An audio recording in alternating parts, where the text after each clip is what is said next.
a César Gutiérrez Priego, a Paco Cruz, a Pepe Reveles, porque se viene la mesa de seguridad para hablar de pues estos resultados de la estrategia de seguridad. Durante el gobierno de la presidenta se ha logrado una reducción de más del 50% en los homicidios dolosos, una oposición que está contra las cuerdas, el tesorero del hermano de Alito Moreno, que podría terminar siendo el tesorero de Alito Moreno, tras las rejas ya en el bote, Ángel Aguirre, este tema yo sé que le interesa mucho al maestro Pepe Reveles también, el de Ángel Aguirre, el tema de Rufo Mandela que continúa tras las rejas, este Somos México que va dando tumbos y eso que todavía no va a su primera elección como partido, en fin.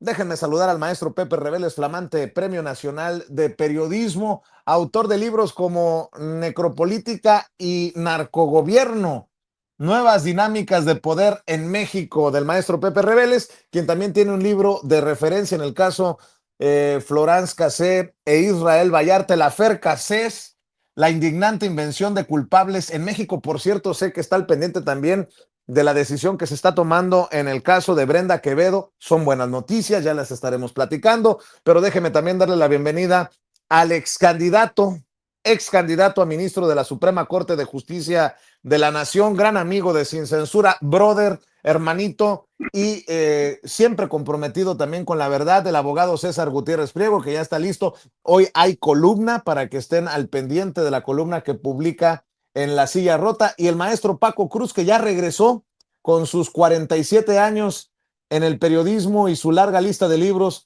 a esta mesa de seguridad. Pepe Reveles, ¿por dónde le entramos, querido Pepe? Maestro, qué bueno que estás de regreso. Espero que todo esté bien de salud, querido Pepe. Muy bien, muchísimas gracias. Saludos a Paco y al licenciado César Gutiérrez.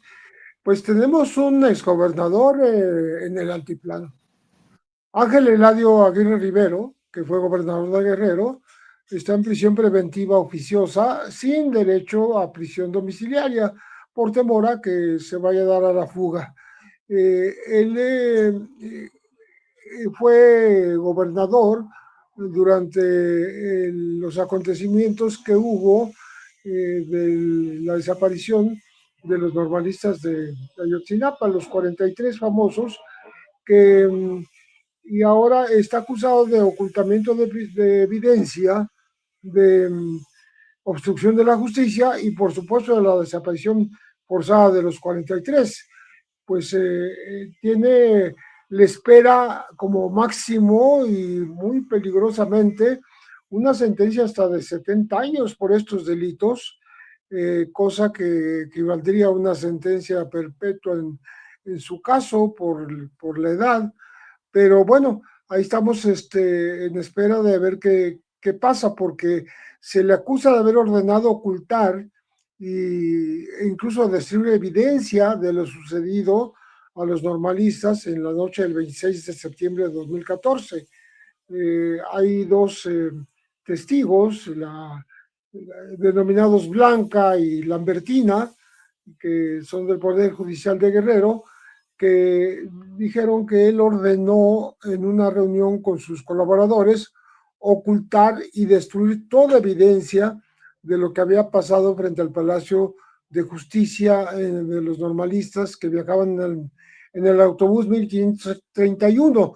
Se trata de un disco que contiene videos en donde se ve cómo son llevados por la fuerza los muchachos desde este autobús 1531 y pues resulta que desde entonces no se sabe de ellos y estos videos pues servirían para ver cómo policías y gente de civil obligaron a los normalistas a bajar del autobús y luego se los llevaron y desde entonces están desaparecidos.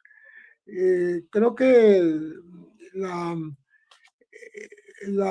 el disco con los videos, Aguirre Rivero se los entregó al procurador de entonces, Iñaki Blanco, y lo que no sabemos es si hasta ahí llegó, si fueron destruidos o si todavía alguien guarda esos famosos discos, porque esto cambiaría muchísimo la, la historia de los 43 de Ayotzinapa.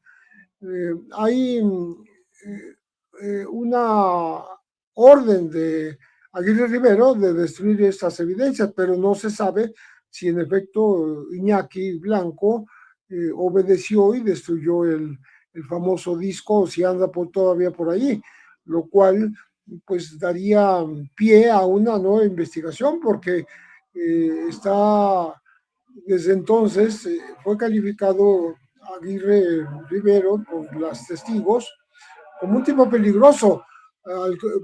Él y su sobrino Ernesto Aguirre, quienes era su asesor, y se dice que tenían desde entonces grupos con los nexos con los grupos criminales. Entonces no está lejos de la posibilidad de que al investigarse se encuentre justamente esos nexos.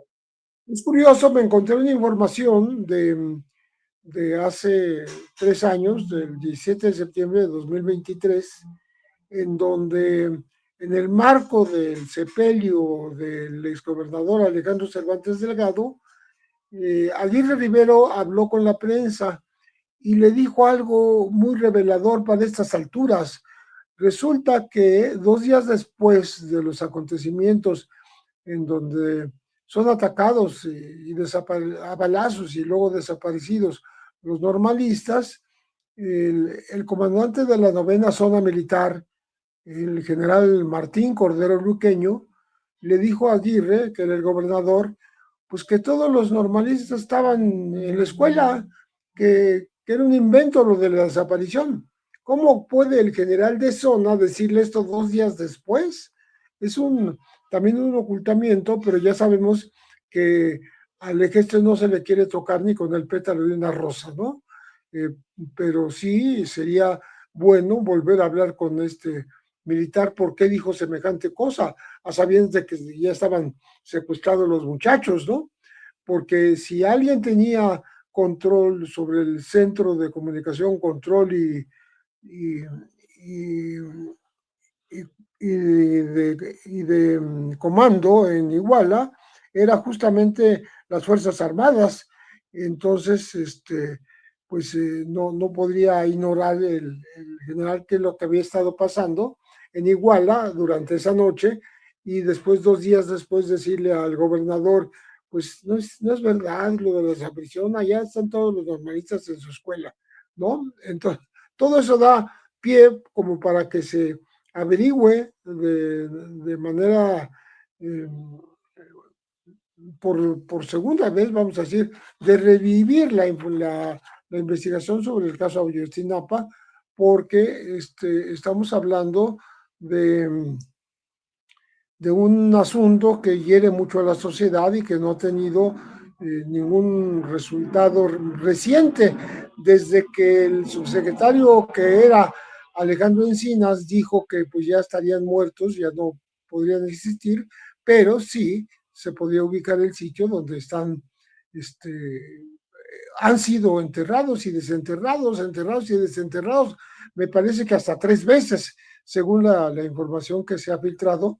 Entonces, creo que esto le podría dar un vuelco a esta información que tenemos hasta hoy, porque pues ya sigue preso el que fue alcalde de Iguala, ahora está preso el que fue gobernador, y bueno, vamos a ver si de ellos sale, de los interrogatorios, sale alguna novedad en el caso de los 43, sobre todo su paradero, para darle consuelo a las familias que lo siguen buscando, pues 12 años después de los acontecimientos.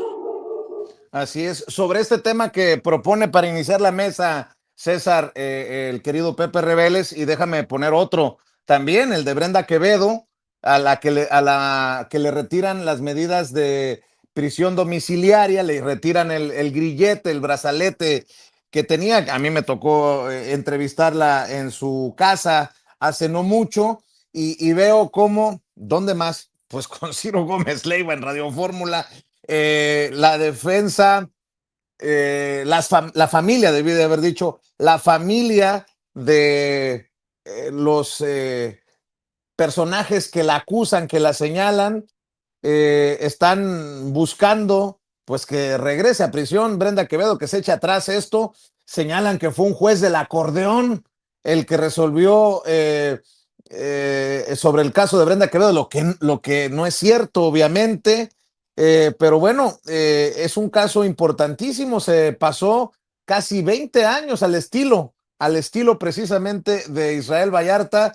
Y bueno, a pesar de que no se cierra el caso, sigue esperando que se defina su culpabilidad o su absolución. En el caso Wallace, la familia acusa a un funcionario de respaldar el cambio de medidas cautelares para Brenda Quevedo, señalada por su presunta participación en el secuestro y asesinato de Hugo Alberto Wallace. Insisto, ¿dónde se da la información? Pues en donde se ha defendido a Isabel Miranda de Wallace por años, ahí con Ciro Gómez Leiva. Ahí voy dejando casos, mi querido César, por donde le quieras entrar tú también. Fíjate, Vicente, yo siempre he dicho que la justicia que no es pronta y expedita no es justicia. Cuando tú te das cuenta que una persona necesita 20 años para que se autorice un cambio de medida cautelar, para que no lleve un proceso en prisión, cuando además tenemos conocimiento de que existen dudas fundadas de que Hugo Alberto Wallace nunca fue privado de la vida, cuando tenemos conocimiento de que hubo violaciones al debido proceso, que hubo violaciones a derechos humanos, que hubo un uso de las instituciones a favor de la señora Wallace, que está documentado, no lo estamos señalando nada más nosotros, donde incluso se tiene la duda si la señora Wallace en realidad perdió la vida o si fue parte de un entramado para ella poder no ser presentada ante la autoridad derivado de todo lo que se ha conocido en los últimos años, no por solo investigaciones periodísticas, sino por investigaciones de las mismas instituciones de procuración de justicia.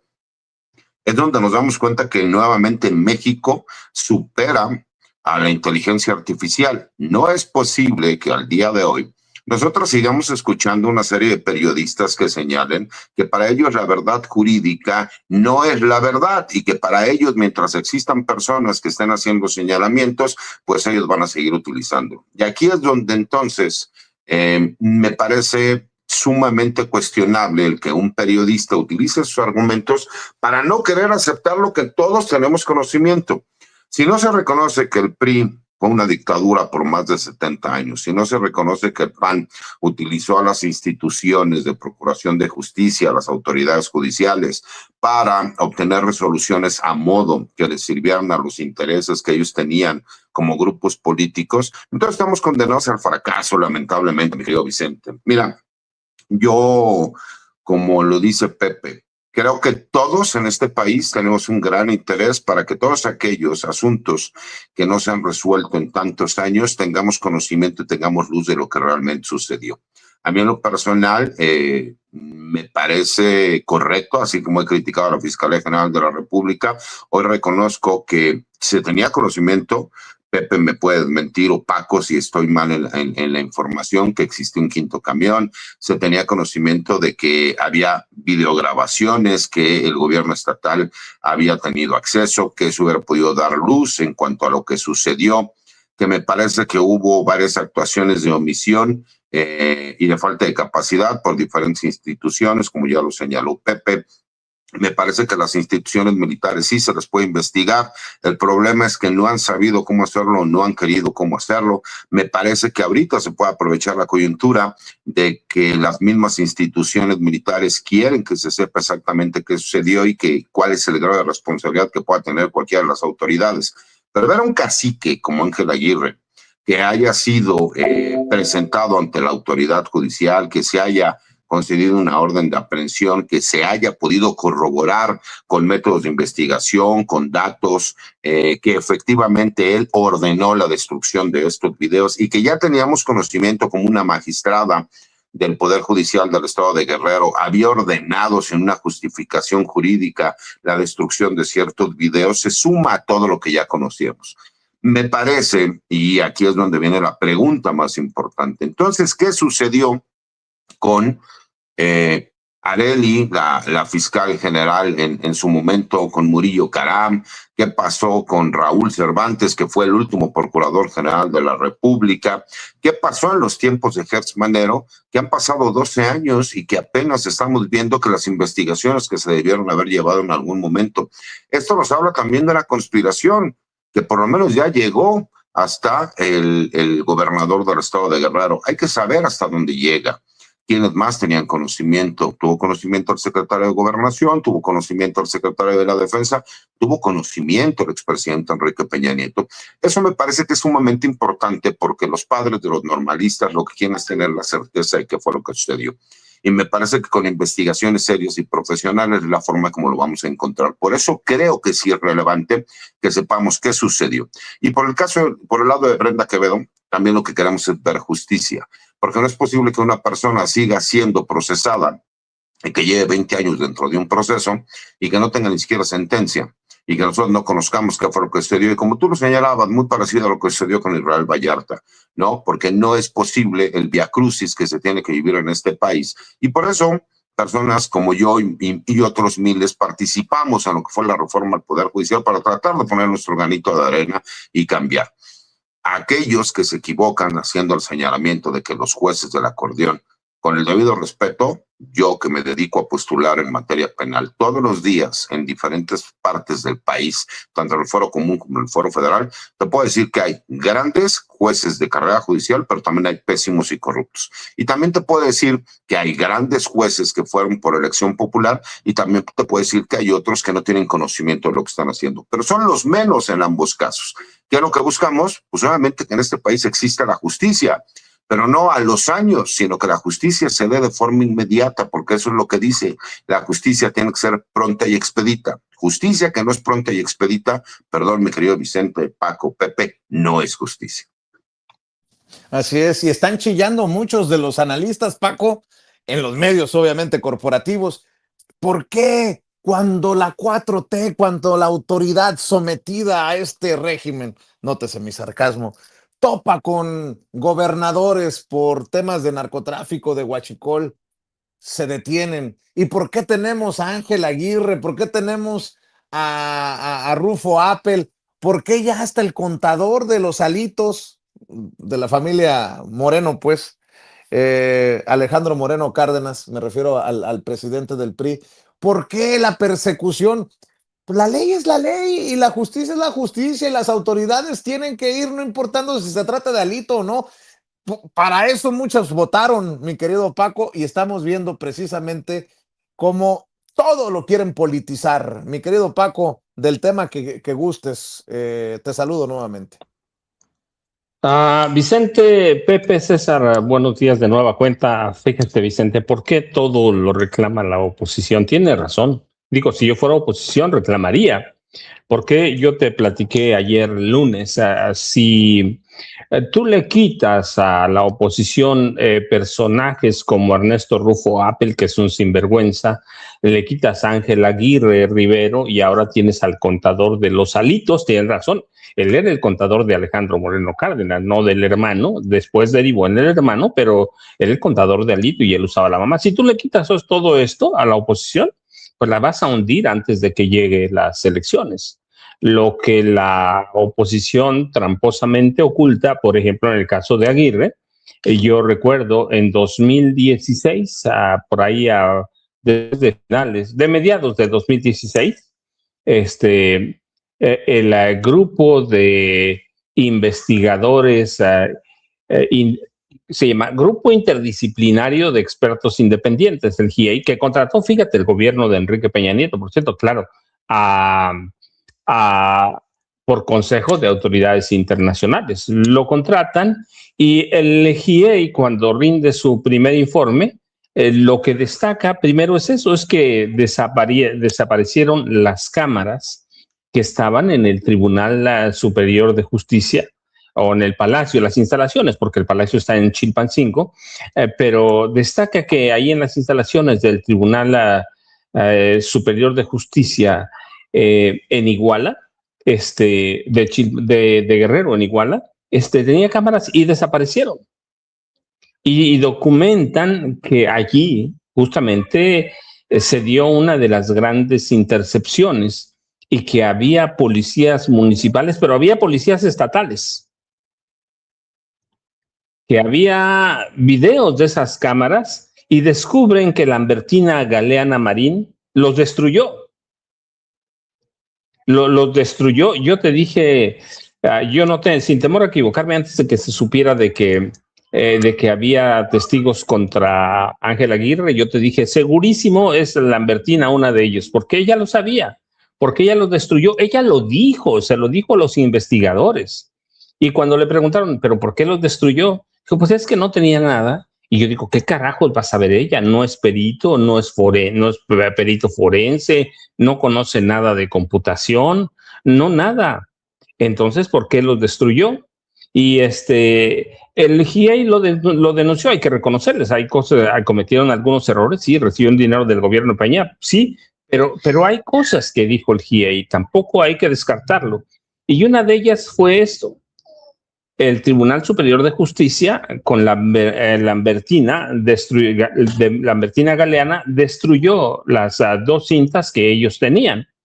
Entonces, pero se dejó de lado. ¿Por qué se dejó de lado? ¿Quién sabía? Bueno, es claro que sabía el gobernador, pero ¿quién más sabía? Miguel Ángel, yo te he dicho varias veces, hay un pendiente que tiene este país todavía, con los padres de Ayotzinapa, Miguel Ángel Osorio Chong. Él sabía de la destrucción de esas cintas. Hasta él había llegado al presidente Enrique Peña Nieto. Hay que ver lo que piden los padres. Ellos lo saben, porque ellos conocen, no es que yo lo diga, ellos conocen las investigaciones del GIEI. Hay que ver a los voceros de los padres. ¿Por qué están pidiendo interrogar, citar e interrogar a Enrique Peña Nieto? Porque ellos saben que él sabía de la destrucción de estas cintas. El GIEI también documentó inconsistencias en algunas grabaciones entregadas, por ejemplo, por la empresa de autobuses. Entonces, hay una serie de inconsistencias y se sabía la destrucción de esta evidencia y el ocultamiento de otras cintas. ¿Qué va a pasar? No lo sabemos, la verdad. Yo estoy convencido, por lo poquito que tenemos todavía, de que sí hay material suficiente para enjuiciar a Ángel Eladio Aguirre Rivero, ahora que fue gobernador del estado de Guerrero en la época de la desaparición y asesinato de 3 estudiantes de Ayotzinapa, 26 y 27 de septiembre de 2014. Yo estoy convencido de todo eso, pero no solo convencido, es porque hay evidencias. Pero ¿por qué lo hizo Ángel Aguirre Rivero? ¿Por qué con una mano en la cintura ordenó destruir evidencia? Bueno, pues la historia nada más hay que verla. ¿De dónde viene Ángel Eladio Aguirre Rivero? ¿Quiénes se forman? Se forma en lo peor del PRI, en la guerra sucia. Se forma con los Figueroa, Rubén Figueroa padre, Rubén Figueroa Alcocer hijo, se forman con ellos. Y es la época de los caciques grandes del estado de Guerrero. Y esos caciques estaban acostumbrados a reprimir, a manipular. Eran semidioses. Rubén Figueroa, el padre, era el dios. Y ellos eran semidioses, así que con una mano en la cintura decían: se destruye esto, desaparece esto. Así que eran protegidos por los viejos cacicazgos, por los cabecillas tradicionales que controlaban todo el estado de Guerrero. Lo de Ayotzinapa es una, pero recuerda, hay otras matanzas también serias, graves. Hay también evidencia sólida de que en algún momento, ya como gobernador, Ángel Eladio Aguirre Rivero mandó matar o ordenó matar a algunos estudiantes de Ayotzinapa, a donde él tenía infiltrados. Lo mismo que su primo Manuel Añorbe Baños, que los dos son de Ometepec. Entonces había esa construcción de la figura de un cacique todopoderoso y por eso lo manda a destruir. Ahora hay que llegar, para mí, el siguiente paso. Bueno, primero es enjuiciarlo bien, tener todos los elementos. Sé que hoy iban a tener una audiencia segunda, hay que ver lo que sale de la audiencia. Pero después hay que seguir a más arriba también. Está Miguel Ángel Osorio Chong, no lo digo yo, los papás lo saben, y después llegar hasta la presidencia de la República, hasta donde sea. Después de tantos años, los padres se merecen saber qué pasó con sus hijos y quiénes estuvieron involucrados, tanto en la desaparición de los estudiantes y el asesinato de 3 compañeros, como en la desaparición y ocultamiento de evidencias, Vicente, Pepe y César. Así es. Por cierto, querido Pepe Reveles, ¿cómo ves el caso de Somos México? Está para el estudio también, ¿no? A ver, Ernesto Rufo Apple forma parte del Consejo Consultivo en el bote. Ángel Aguirre creo que también ya era o formaba parte de los esfuerzos de Somos México en el bote. Guadalupe Acosta Naranjo de A Tiro por Viaje visitaba o visita, no lo sé, a Cabeza de Vaca en Estados Unidos, porque Cabeza de Vaca no se anima a cruzar para México. Cabeza de Vaca prófugo de las autoridades. ¿Y qué me dicen de esta invitación que se le hace? Con mucho respeto lo digo, no quiero que se vaya pues a tomar de una forma que no se deba. El caso de Ceci Flores, se invita a una conferencia a esta madre buscadora Ceci Flores de Sonora y hace declaraciones que no creo que dejan bien parado a este instituto político recién autorizado por el INE. A ver, primero esta declaración de Ceci Flores sobre cómo admite que amenaza a alguien. O sea, a ver, ¿cómo queda Somos México? Yo no sé, a ver, suéltalo, mi querida Marvel. Perdí 2 hijos más, perdón. Mi hijo menor de 15 años y mi hijo mayor, que mi hijo, Marco Antonio, pues sí era un delincuente. Él se hacía cosas ilícitas. Y no debería habérselo llevado al cártel porque las autoridades con eso se excusaron siempre para no buscarlo. Pues que hacía cosas malas y pues tenía que pasarle eso. Creo que nadie, ni el peor delincuente merece vivir eso. Yo inmediatamente salí a buscar a mi hijo y cuando supe quiénes se lo habían llevado, al contrario de Alejandro, que nunca supe al principio quién se lo había llevado, ni qué cártel trabajaba, ni a quién me tenía que dirigir. Con Marco Antonio ya tenía 4 años de experiencia de búsqueda de Alejandro, ya sabía con qué autoridades me tenía que dirigir, qué tenía que hacer inmediatamente, y fue lo que hice, salir corriendo a buscar a mis hijos, a Jesús Adrián y a Marco Antonio. Cuando di con los perpetuadores, no lo pensé un instante en que podía perder la vida al enfrentarme a ellos, y con carro me metí hasta la casa del principal, del intelectual que se lo llevó a mis hijos. Y hablé muchas cosas con ellos, de hecho ha salido en redes donde ponen que yo le dije que él iba a matar a su hija, porque sí lo dije, porque una madre con tanto dolor como el que yo traía, somos capaces de decir hasta lo que no de hacerlo, porque yo haría todo lo que sea posible por encontrar a mis hijos, menos matar, porque me convertiría en parte de lo que yo estoy detectando, como dice ahorita, que detesto, porque los detesto de verdad. Bueno, a ver, mi querido Pepe Reveles, creo que es importante decir primero que sí, es una madre al final que busca a sus hijos, admite que sus hijos andaban en el crimen organizado, admite que amenazó de muerte a alguien y sí, regreso al tema de una madre que busca a sus hijos, pero políticamente también pues tiene costos, tienen costos estas declaraciones y para el análisis de la mesa pues habría que también decir que no se puede ni avalar, ni romantizar, ni nada que se le parezca con crímenes, intentos de crímenes. ¿Cómo lo ves, Pepe Reveles? Mira, yo creo que Somos México se agarra de donde sea, si es necesario, incluso aquí en este caso, pues muy justo por parte de la madre de 2 personas que, más allá de que hayan estado relacionadas con el crimen, fueron secuestradas por gente del cártel de Sinaloa. Y entonces, Marco Antonio, aparecieron sus restos óseos y se reconoció ya genéticamente que sí pertenecen a su hijo, pero su hijo Alejandro lo sigue buscando que desapareció el 30 de octubre de 2015, y que lo curioso es que da incluso los nombres de quienes se llevaron a Alejandro. Bueno, no los nombres, perdón, los apodos. El Chava, el Chato, el Mudo y otros 10 que eran trabajadores del cártel de Sinaloa y particularmente del Chapo. Entonces se atreve a mandarle una carta al Chapo y diciéndole, oiga, pues usted que mandó una carta para que lo traten bien, con humanidad, en la cárcel en donde se encuentra, pues también mi hijo merece un trato humano y ser encontrado y retornar a su familia.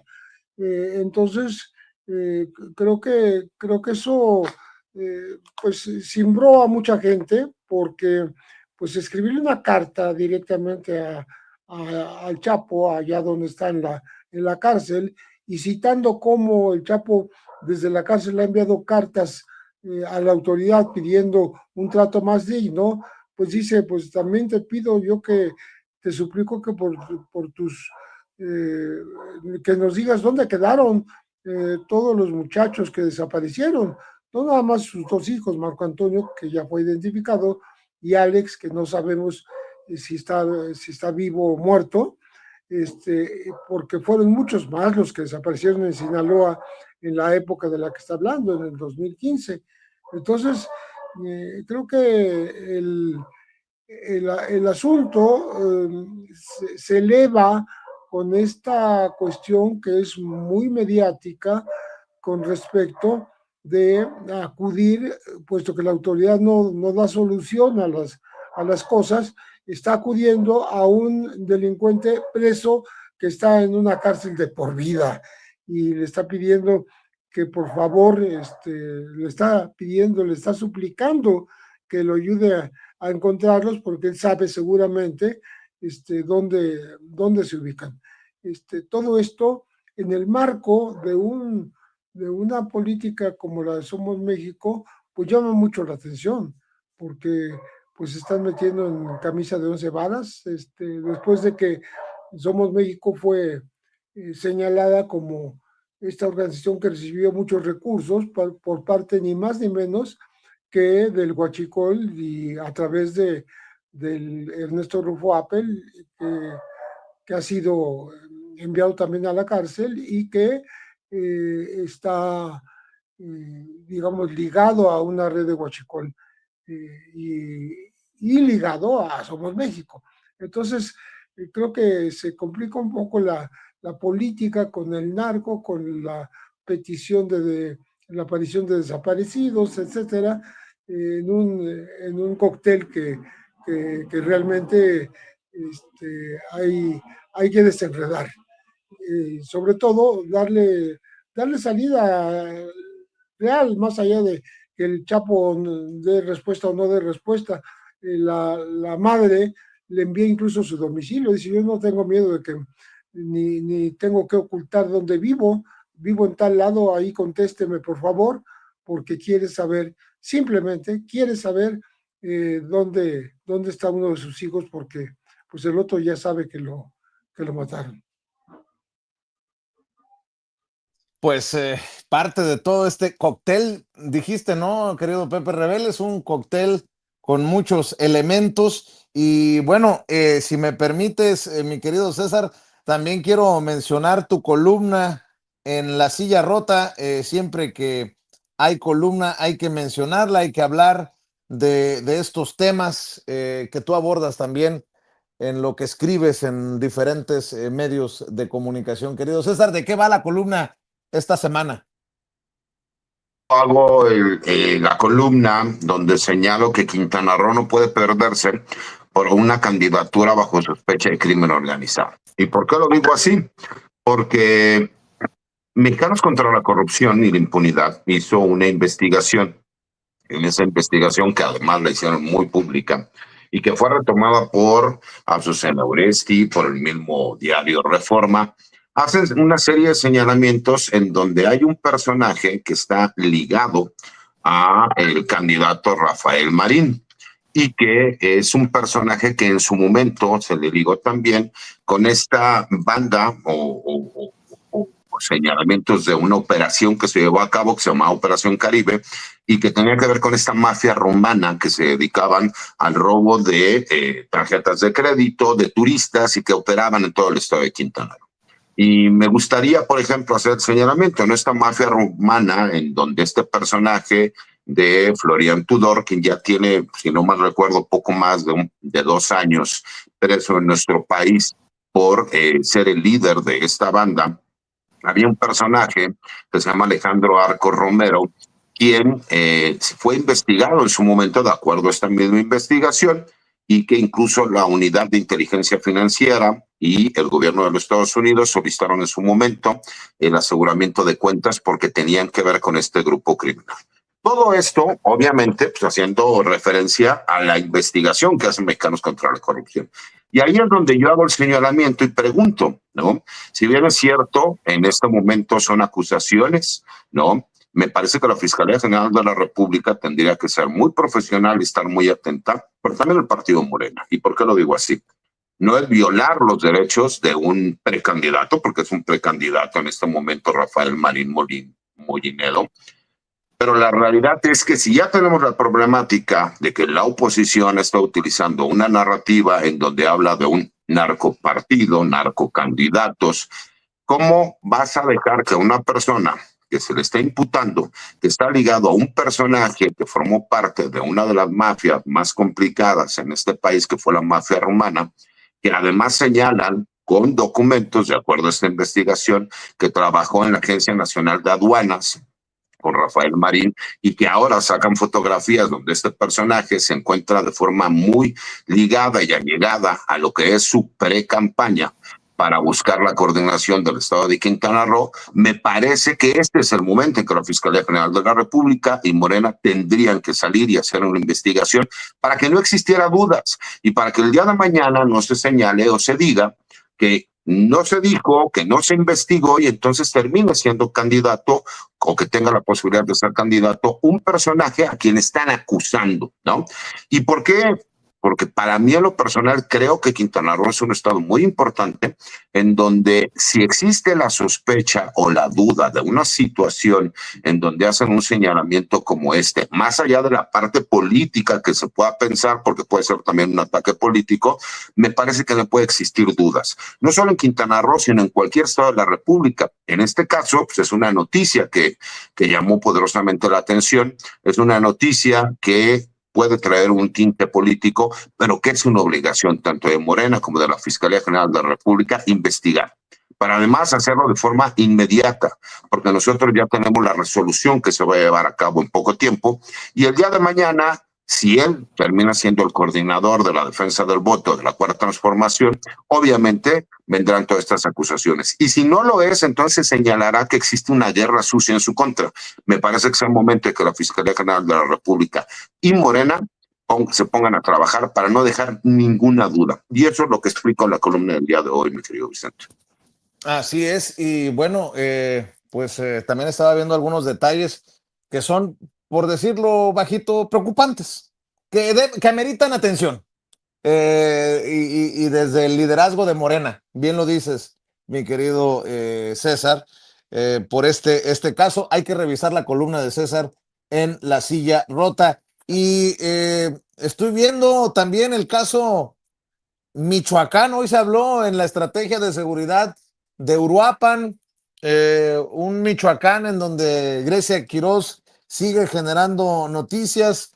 Mi querido Paco, ¿con qué quieres cerrar tú esta mesa de seguridad? Yo siempre agradecido con los tres. Vicente, Jaime, Pepe, bueno, mira, con la invitación de Guadalupe Acosta Naranjo a Somos México para esta conferencia magistral, como quieran llamarle, y lo que eso signifique, hay que decirlo, no es una casualidad. Y no es una casualidad que Acosta Naranjo no vea mal a Cecilia Flores. Recuerden Xochitl Gálvez Ruiz, él la veía muy bien, le decía, somos una de las mías, claro, una con la hermana secuestradora y que la usaba además, y Ceci Flores con hijos sicarios, asesinos, pero la cuestión es ¿por qué Acosta Naranjo? Bueno, nada más hay que recordar de dónde es Acosta Naranjo, Nayarita. Y como uno de los caciques políticos de Nayarit, tuvo una relación muy, muy cercana con dos capos de Nayarit. Uno llamado Roberto Sandoval, que fue gobernador, condenado por narcotráfico, y el otro, su amigo también, Edgar Beitia, el Diablo Beitia, ¿sí? Durante digamos, el convulso periodo del gobierno de el priista Roberto Sandoval y del fiscal de Edgar Beitia, sentenciado, por cierto, en Estados Unidos, a Guadalupe Acosta Naranjo, era un hombre muy cercano.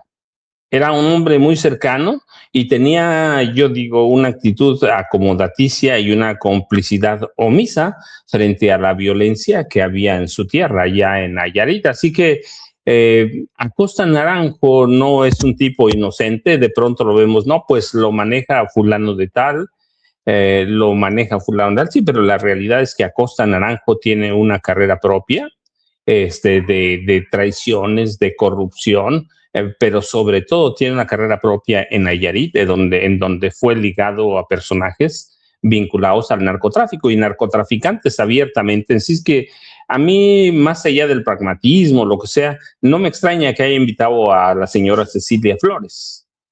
¿Por qué? Porque él era cómplice de dos narcotraficantes, ¿sí?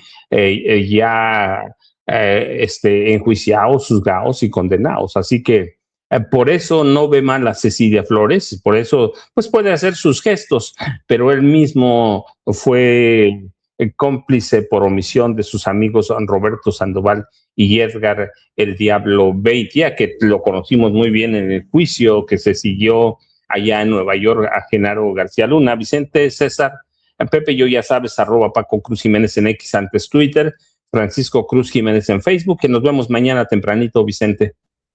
Y a las 5 de la tarde, en las videocharlas cruzadas, en los canales de Julio Astillero, ahí lo espera el maestro Paco Cruz. Mi querido César, ¿por qué no invitamos también a la gente para que esté al pendiente de lo que escribes, de lo que dices, de lo que aportas precisamente desde muchos de estos temas en redes sociales? Mira, antes que nada, me da muchísimo gusto ver a Pepe y a Paco. La verdad es que Pepe ya lo veo mucho mejor de salud y eso me da muchísimo gusto.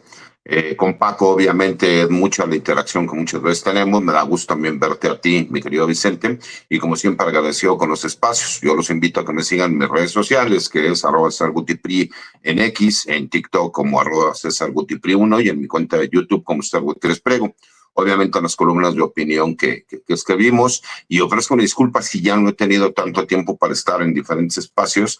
Lo que pasa es que obviamente pues, retomamos después de la campaña lo que es nuestro despacho, nuestro negocio, y hemos tenido que andar saliendo mucho afuera de la República, yendo a diferentes estados para llevar las representaciones legales de los clientes, pero siempre es un placer poder estar aquí con ustedes, mi querido Vicente, Paco, Pepe. Les mando un abrazo fuerte y saludos y abrazo a todas las personas que nos ven y nos escuchan. Nosotros agradecidos contigo porque nos sigues haciendo este campito en la agenda, mi querido César. Mucho cuidado por los caminos de Dios. Mi querido Pepe, qué bueno tenerte de regreso aquí en la mesa y estamos al pendiente, ¿no? El querido Pepe Reveles, Premio Nacional de Periodismo, autor de libros como Necropolítica y Narcogobierno y el Afer Cassés, pero sigue manteniéndose alejado y qué bueno de las redes sociales. Te mandamos un abrazo, Pepe, y aquí nos vemos la próxima semana, ¿no? Muchas gracias, con mucho gusto. Aquí nos veremos.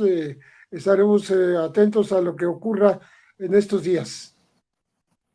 La más completa mesa de análisis de temas de seguridad nacional y esos temas de crimen organizado, aquí en Sin Censura con el maestro Pepe Reveles, el abogado César Gutiérrez Priego y el querido maestro Paco Cruz, hablando todos sin pelos en la lengua, sin censura.